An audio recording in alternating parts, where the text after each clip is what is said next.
This is night one, week one of our parent support series. This is our survival check. So I'm Elise Brown, the owner of Focus Consulting and Training. And here in a little bit, we're going to get going. I'm going to kind of make sure everything is fluid right now on my videos as people are going to be joining. And really just excited to be here tonight sharing this, and like I said, building this sense of community. I have a 6-week series that I'm going to be doing, and we have different topics that we're going to be discussing, and really just allowing us to build this sense of community here tonight. So I'm excited that we can be doing this. And sorry, my computer is, wouldn't you know, this is just how it goes, right? Okay, so tonight what this is really just what we call a survival check. This is let's check in to see how distance learning is going for everybody. We are, some of us are in week 3 of this. Some of us are in week 6 of this, I feel like. My West Coasters out there, my family in California, my teachers and friends out there who are doing all this. They've been doing this for a while. So this week, I just really want to take the time to talk about what's working, what's not working, what's going on. And then from there, each week after this, for the next 6 weeks, we're going to be spending time discussing specific topics. So we're going to be discussing things like, how do we set up more of a fluid routine? How do we break work down, right? Because the work pace that we're seeing with our kids right now, it's rigorous, man, that they don't have the stamina all day, every day for this. So how do we break that down? We're going to talk about giving rewards and effective reward systems. We're also going to be talking about, giving effective consequences, because we get to that point, especially I know Thursdays are really, really tough for my kindergartner, and that's tomorrow. So I know by the end of the day, Thursday, I'm starting to lose it too. And I have to kind of slow myself down so I'm not so reactive to her. So that's something we're going to be discussing.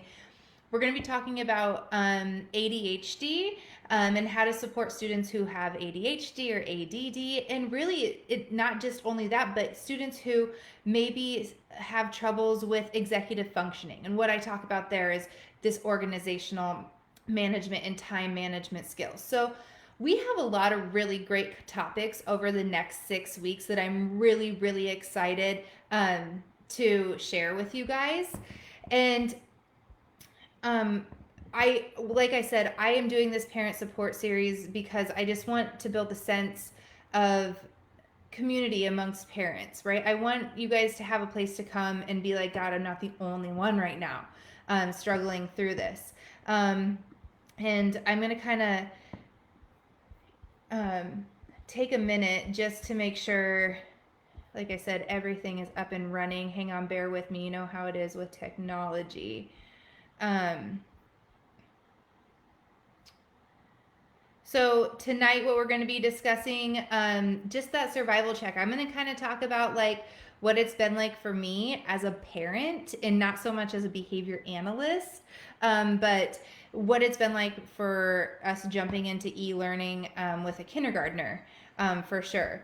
So feel free to add in any comments or questions or anything like that you have and want to share. That's what I'm here for. So, you can always type in the chat box, and I can answer any of those questions.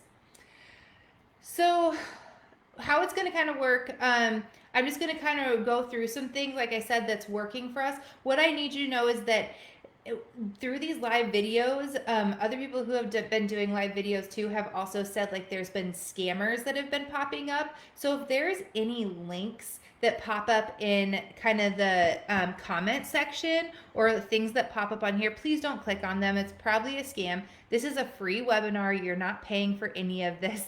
And just be aware of those things. Any resources I have or talk about tonight, I'll be sure to post them to our own Facebook page, Focus Consulting and Training Facebook page.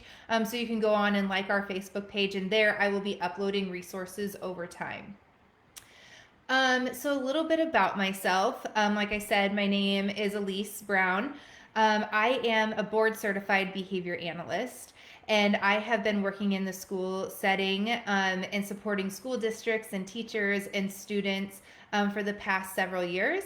And this year, we made the move back to Illinois from California.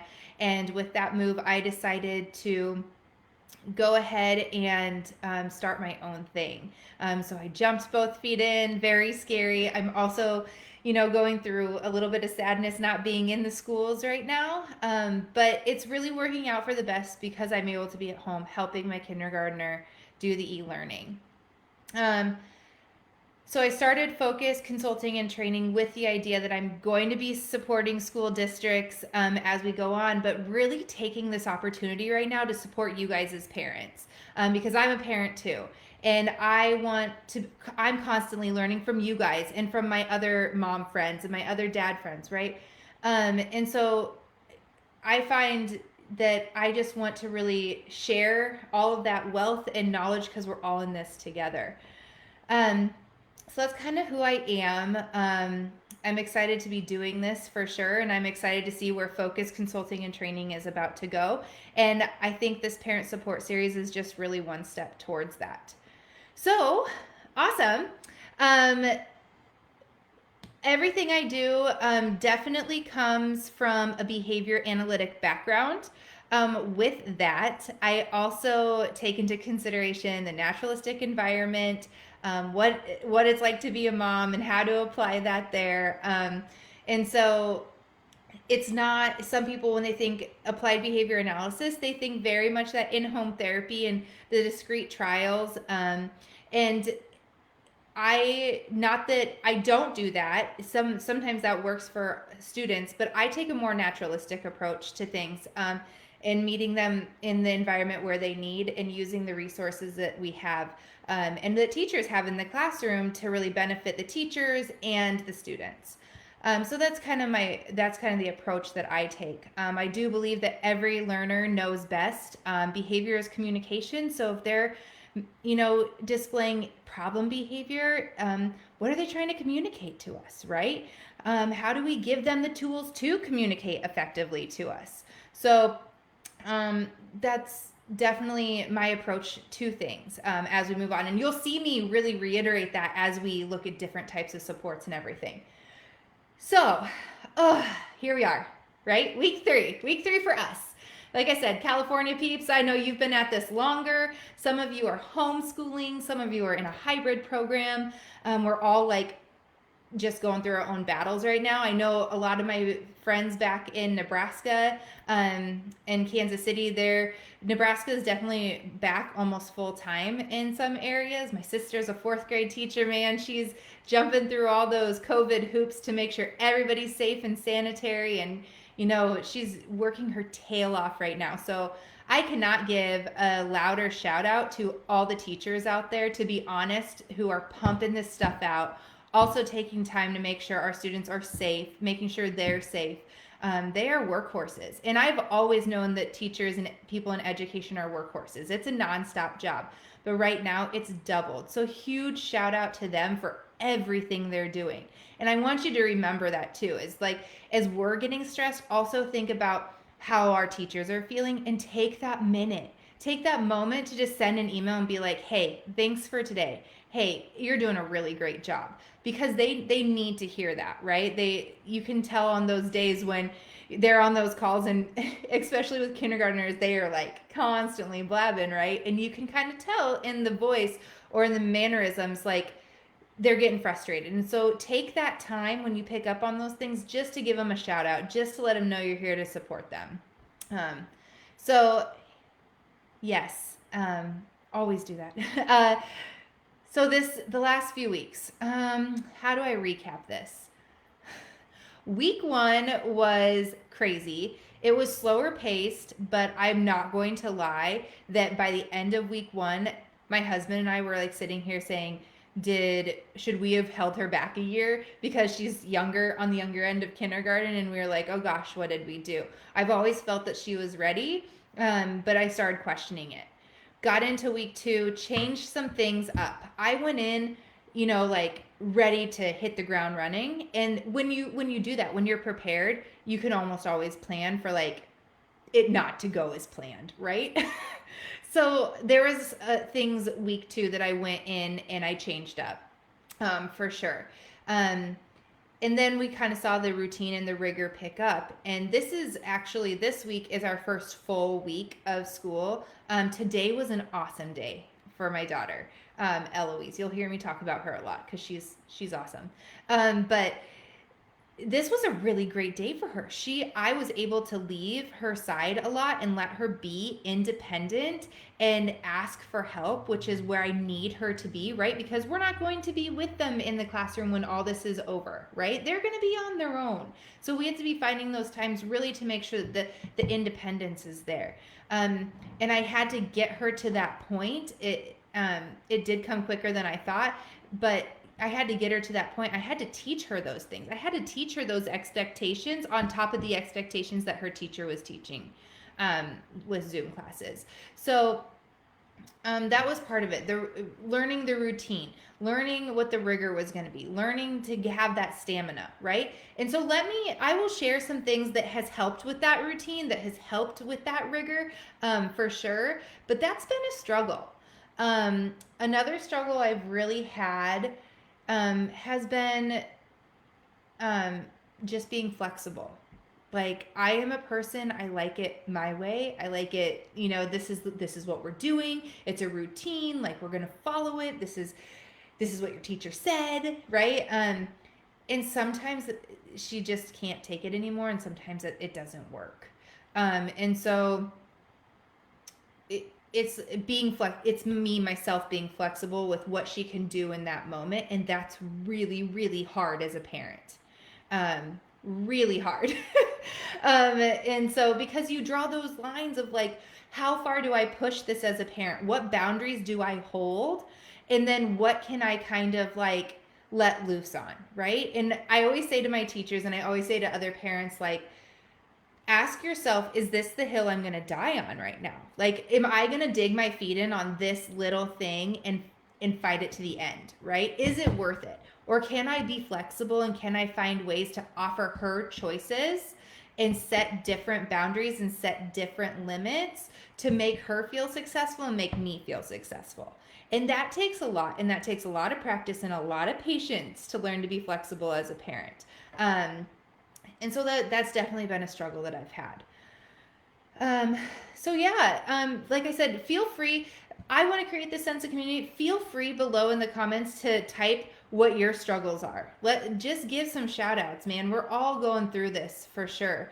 And I know that, it can be very, very difficult at times. And there's no judgment.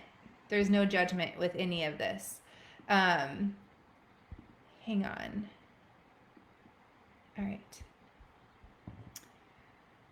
Great. So, things that are working. Okay, here is all the fun stuff now that I want to share with you that has been working. And again, I'm going to give a huge shout out to her teacher, and her kindergarten teacher right now. She gets on. Literally, the lady has pom-poms. I've seen her with moose ears on. She's constantly cheering. She's constantly engaging them.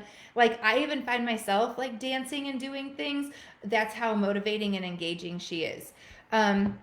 So it's been fun. So something that I had in place when we first started and I walked Eloise through it was a reward system. Now, if you don't have a reward system in place, I'm asking you, I'm begging you, get a reward system in place for your student or students, because that is where the motivation comes. If you can catch them being good in those learning and academic behaviors and rewarding them immediately in the moment, they're going to want to do those more often, and they're going to stay motivated in the work that they're doing. So like I said, I have a kindergartner, so what I'm going to show you is a little bit more more elementary. There are other systems that we're going to discuss in the next coming weeks that pertain more to like your middle school and high schoolers, and rewarding them and motivating them. So the first thing that I had set up was that I just went out and I bought very simple sticker charts. Okay, so this is obviously a full sticker chart. This was her sticker chart from today. Do you see it? I put the date on the top because I'm keeping track of them, and then I hang them up in a cabinet in the office because on those really, really hard days, I want to open the cabinet door and show her all the stickers she's always earned each day because she can do it.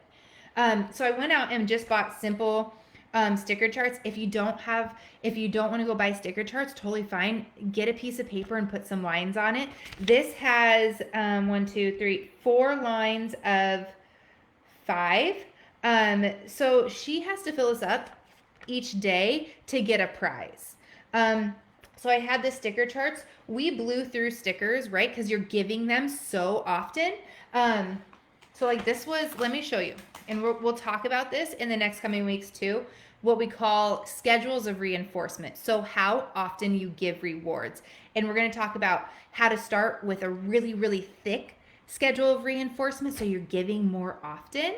And then we're going to talk about how to fade that back because we want to eventually get it to where they're not earning as many stickers and they're just going off that social and verbal praise, and that they can work for longer without earning that reinforcement. But this was one of the first days, 9-2. I think this was day 2, right? Yeah, day 2. And so you can see she filled up all of this area, but that didn't stop me from giving stickers, right? I was powering through those stickers nonstop with her. And she had said, we had talked about something she wanted to earn when she got, at the end of the day when she filled this sticker chart. So is my video okay? So this is something you have to play around with. And some days she needs more stickers, and other days she doesn't need as many. So like this was today, and she didn't need as many stickers today. She was working pretty independently for longer periods of time. So I was going out. I was working out in the dining room. She works in my office.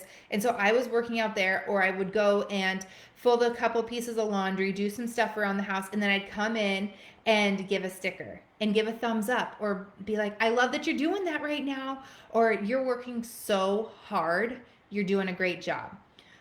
So I'm always attaching some type of verbal praise with it as of right now, because I want her to identify what she's earning that reward for, right? Then she's tying in like, hey, this is the learning behavior that I need to do to get that sticker. So even if it's, I love that you're sitting quietly and watching your teacher, reward that behavior, right? Reward it in the moment. Okay? Reward it in the moment, because the more immediate it is, the more effective it's going to be. I will say there have been a couple days where she is struggling. And like I said, Thursdays is a really hard day for her. And so last Thursday, she was struggling, like right out of the get-go, crying, complaining. It was taking all of me to get her onto the Zoom call. And like I was standing like off camera being like, like doing the mom gestures and like it making sure it's muted, because what was going to come out of my mouth was not going to be great. And I had to stop myself. There's me being reactive, right? So I had to stop myself, and I had to say, okay, here's what the deal is, Eloise. If you can fill up this entire sticker sheet by lunchtime, we can go to McDonald's and play at the park for lunch. And she was like, yeah. And so she was instantly motivated. Now, that didn't last long, right? And I had to remind her, hey, remember what we're working for. We're going to McDonald's for lunch. And that kind of reset her. So I had to remind her and refocus her. But when I did that, I waited maybe a minute, and then I found an appropriate behavior she was doing and rewarded it immediately, right? Because then I knew that she had turned it around, and I wanted to reward that. So she had earned all of her stickers that morning. And then what I did is I just got a new sticker chart out, and I said, okay, you need to earn 3 lines of stickers to get your reward at the end of the day. It is very important that when you're doing a reward system, they pick what the reward is. You can offer choices. Like I offered the choice of McDonald's, right? You can offer those choices to kind of set those boundaries and in those standards. But they should be picking what they want to earn, because that's what's motivating them. Okay. So what this does, and let me tell you, I went on to Amazon and I got, like, I'm not kidding you, I think it was like 1,500 stickers. These little stickers, do you see them? They're so cute. And every day she picks what stickers she's gonna use. So like today were these little birds and fish. And so I usually let her pick 2 that she can have throughout the day to go on her sticker chart. It was $8 for like 1,500 stickers, right? So that was an awesome buy off Amazon. So then what we did was, my daughter is a diva and she loves trinkets. Like I constantly have to go through, when she's gone, I have to go just get a trash bag out and go through like all of our little bins, because she keeps everything. But she loves them and she's motivated by them. So here's what I did. I created a treasure box. Look how cute this thing is, right? Okay, so this is her treasure box. I literally went to the dollar aisle, and we have a really great family pharmacy down the street, and got everything and anything that was like $1 or under $5. So my kid loves candy too, right? So I have candy in here.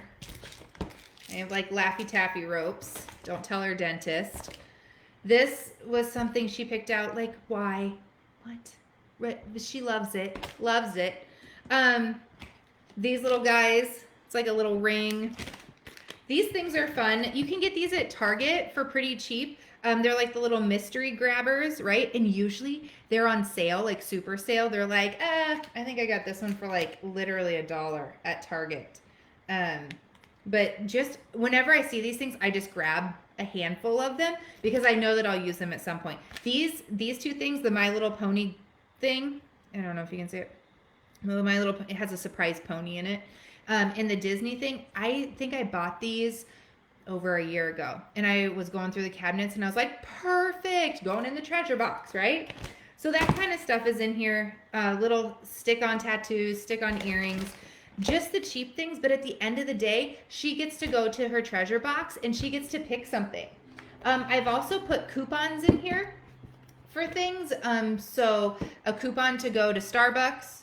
Yes, that is my daughter. She's a diva. She loves to go to Starbucks and get hot chocolate. So she has a coupon for Starbucks hot chocolate. She has a coupon for a special show on Netflix on her iPad by herself, not by her little brother. She loves that. And so I'm just constantly finding things.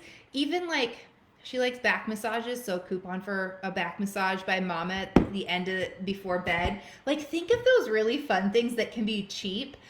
Also think of things that they do on a daily basis, like watch iPad or play video games, or I can't even think of any off the top of my head right now. But think of those things that are kind of just a natural reinforcer to them or a reward to them. And it's okay to make them work for those things, right? Like to put contingencies on it and say, okay, you need to do this and then you can get this. So think of those things just around the house that they interact with day to day. And is that something that they can really earn as a reward with a contingency in place, right?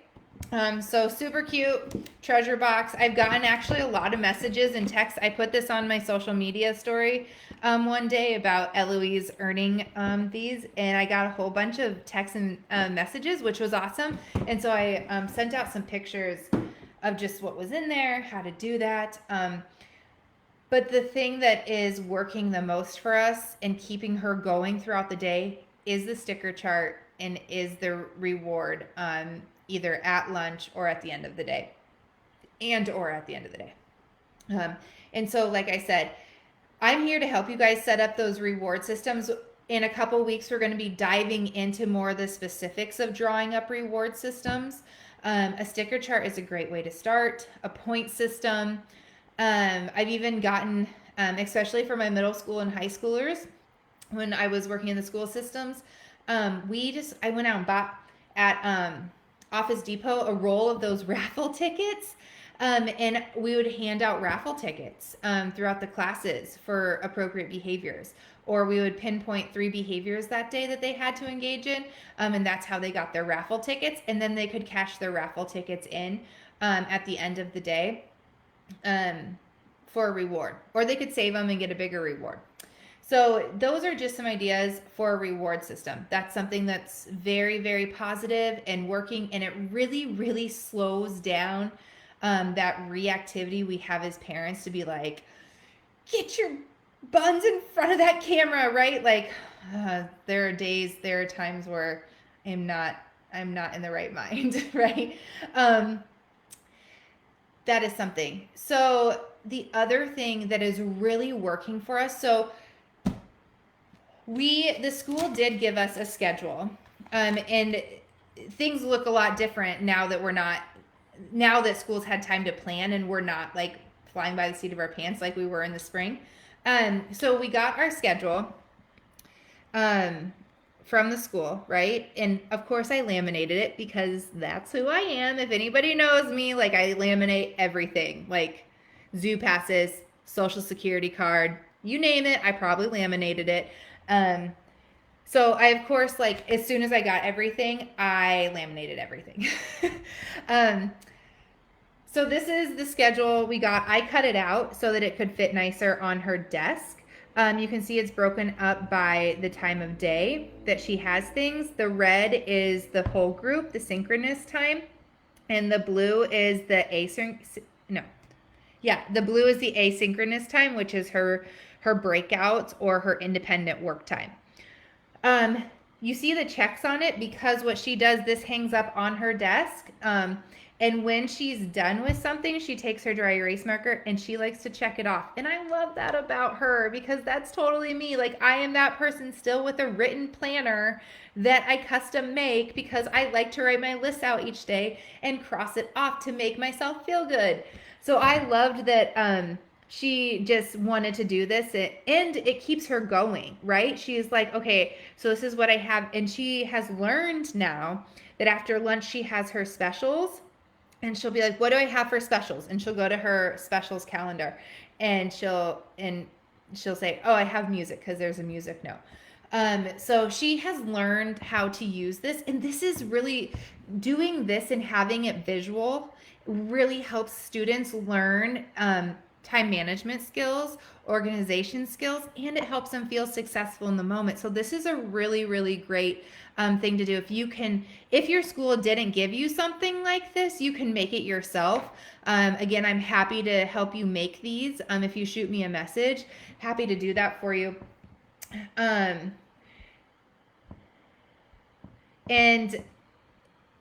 so have a schedule, make a schedule. It can be by time. It can also be by, if you have students who are younger, if you have students who are supported with IEPs or 504s and the time segments like that is just too much, break it down by like morning, afternoon, evening, or like mid-morning, late morning. So it's just more chunks of time and they see at least what they have to do in those time periods because that will help keep it visual and it's changing, right? Kindergarten is pretty basic, but your middle schoolers and high schoolers, they have days that are constantly changing. Their schedules may be different every other day. If you're homeschooling, you may have something different planned every day, and it's really, really good to go over that every morning prior to starting, right? So they understand what they're doing and what comes next. Now, that doesn't mean that things aren't going to change. Things are constantly changing. Today, our teacher changed up what we were doing, right? And Eloise had to go and find that in her packet. That teaches them really great flexibility and resilience skills and just like how to manage that, right? And how to cope in that moment. So that's okay to throw that at them. Um, and it takes time, right? Angie, I see that you say it's taken us 5 weeks to see what works for us. Yeah, absolutely. Like I said, we're on week 3. I'm still like trying to find exactly what works for them. I had 2 parents message me and say, I just can't find a routine. I can't find a schedule that works. As stressful and as annoying as that is, you just got to keep at it and you got to keep trying things, right? And every student is different. So you might have a middle school student that learns completely different than your high school student, right? You might have students that need 2 different types of schedules. One needs more breaks. One needs to have things broken down a little bit. That's where we have to learn to be flexible and meet those individual needs of that learner. And that is going to be part of what we talk about next week in the schedules and routines and how to build those, how to break work down, what do breaks look like, how do we set boundaries, right? So that's the topic we're discussing next week for sure. And once you find that routine and you get going, man, it feels great. It really does. So this is what's working as part of this. So let me tell you, it's not just this, right? Her teacher is amazing. And I say that because I have coached teachers for the last I've coached teachers for a while. And helping build classroom management strategies. Like, that's my passion. I love to coach teachers and train teachers and help them build their classroom out. Absolutely. You can ask any of my teacher friends. What her teacher has done, gosh darn it, I just had it. Hang on, I might have to grab it. She uses, and I tell parents to use this type of language too, the first then language, okay? So first you're going to do this, and then you're going to do this, okay? So hang on, I have it over here.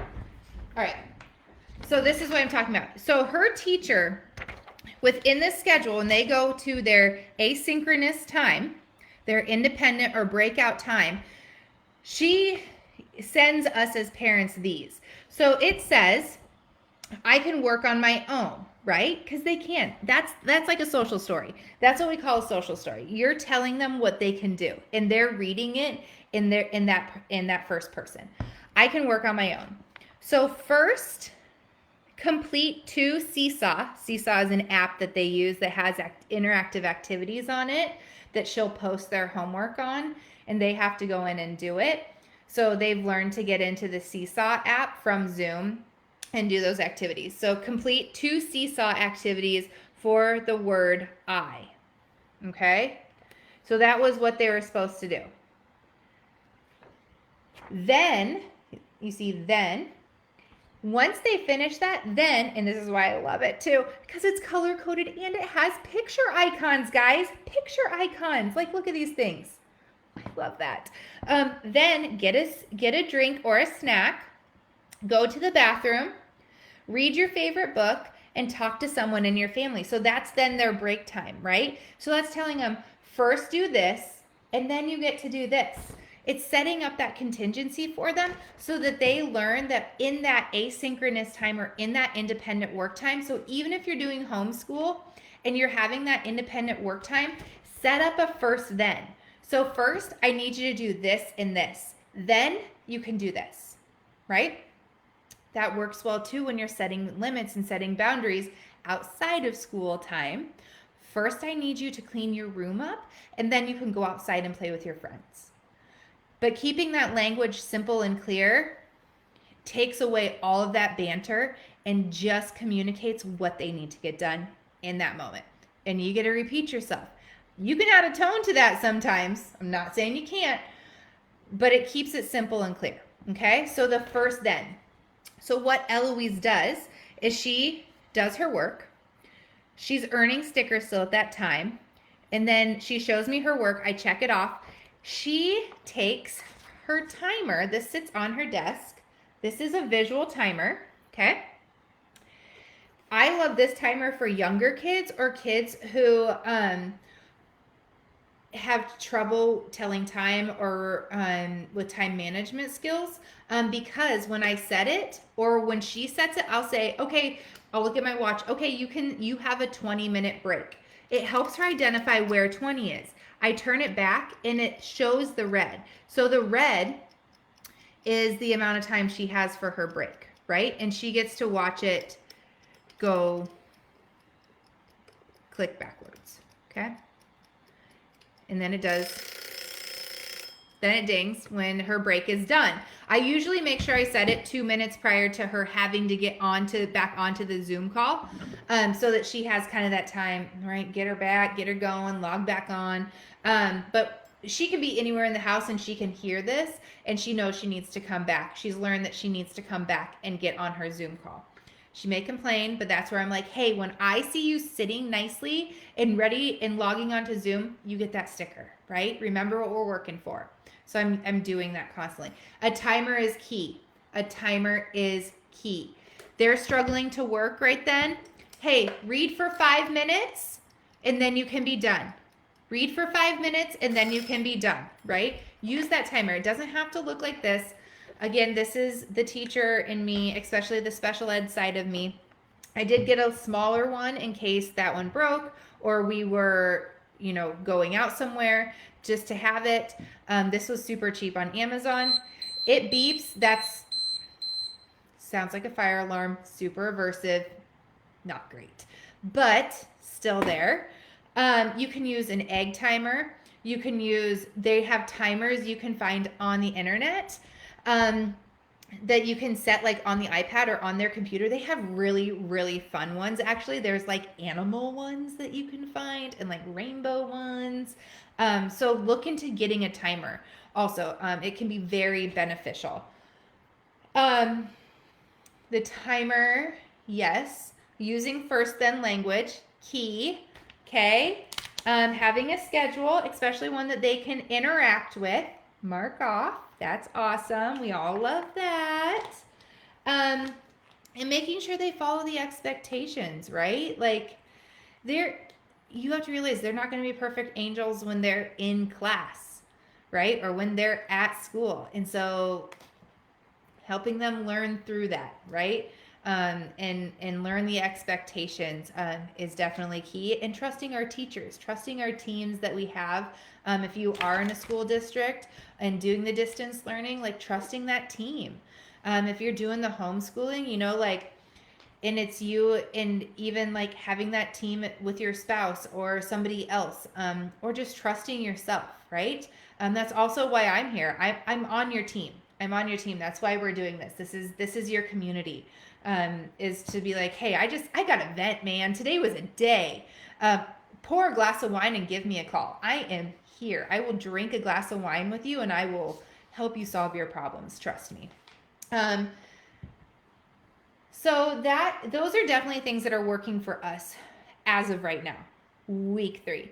We're going to do another survival check towards the end of the 6-week series, and it'll be interesting to kind of hear where we're at then, for sure. And hopefully some of us will be looking to actually maybe get back to school. I don't know. But I just, I think I've really been reflective of everything that we've been doing as parents and what this pandemic has done to us and how it's changed our mindsets and how it's pushed a lot of us out of our comfort zone to be playing more that educator role. But I also want us to just be very reflective of this time and also like find the positives in this. So I was actually thinking just this week, like how much I'm going to miss Eloise when she goes back to school, right? Like it's going to be hard for me.